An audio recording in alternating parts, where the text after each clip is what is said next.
channel. Today I'm going to be doing a cold start on my 1988 GMC Sierra. It's probably about 5-10 degrees outside right now. I'll check the weather before I post the video and see how cold it is. But let's get in here and see if this thing starts. As you can see, there's a lot of snow on the ground. So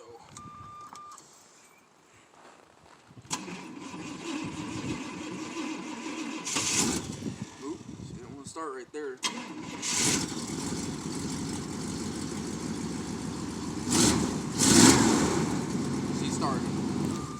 So today, like I said, 1988 GMC Sierra. It's got the 5.7 liter 350 small block Chevy in it.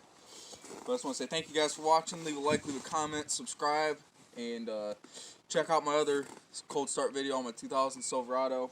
And stay tuned for the next video.